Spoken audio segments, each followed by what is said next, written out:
Let's get the market buzz across America.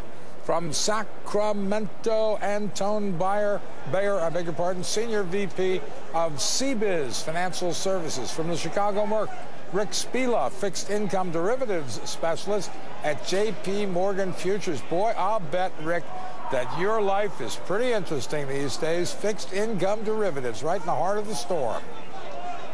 Well, it has been for a period of time. Ever since things started flaring up last spring, things have just been, there hasn't been quite as much change in such a rapid period of time, I think, in my entire time in the business. Are you seeing things calm down, get more stable, or because every time I pick up the paper, there's a new screw-up in fixed income? Well, screw-up might be a little too severe. I think there's a new discovery as more and more financial firms. Well, someone's doing this, and they are screwing up. Well, I think if you trace it back, there have been some bad decisions made, and I think earlier in the show, that's called screwing up. Someone Sorry, talked about, you know, you got to call it what it is. Anyway, go ahead. Well, all right. The risk managers are taking over from the portfolio managers because the portfolio managers have had a rough go of it. All that being said, we're really in a waiting game to see whether or not we are in a recession or not in a recession. And what difference does it make? The economy's not that good. Whether it's you know. Isn't that just semantics? Well, you could say it's semantics, but by the same token, there is a big difference between contracting and standing still. Standing still, the Fed's going to be a little more circumspect about what they do. If we're contracting, as far as the growth of the economy goes, you're going to see them become much more aggressive because they don't want this thing to spiral into something that can become really severe. Anton, where do you see a buying opportunity? Well, right now, I still think it's going to take some time to see this market completely price in the economy slowing down. The opportunities, I think, are going to be staying a little bit on the sidelines, taking a little more conservative approach this year. The last 4 years have been great for equity investors.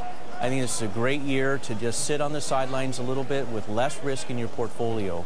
So the investment grade quality bonds, I think that's still going to be a good place to be, even though we're still not seeing the real benefit of what investment grade bonds should provide. So investment grade bonds, we have seen spreads widen out significantly. Yes. What about some of the junkier stuff?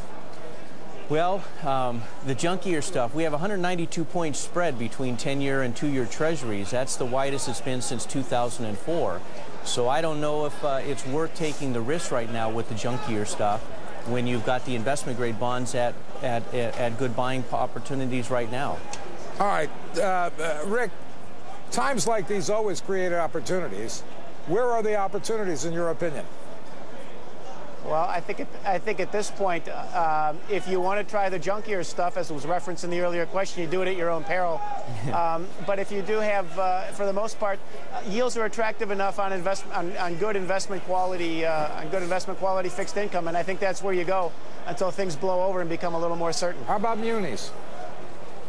I think munis always have a certain measure of advantage, despite what's been going on with the insurers. I think, again, though, you have to be selective. Anton, munis? You know, I was talking to an analyst with Van Kampen last week, and he was suggesting that high-yield munis might, the discount is very attractive. A lot of the municipalities are not in trouble, so he was advocating the municipals. So you bring up a good point, Mike, or Mark, that munis may be attractive. All right, thank you both. Anton Bayer, I keep getting that wrong. I keep thinking of the German company, and Rick Spila. Thank you, gents.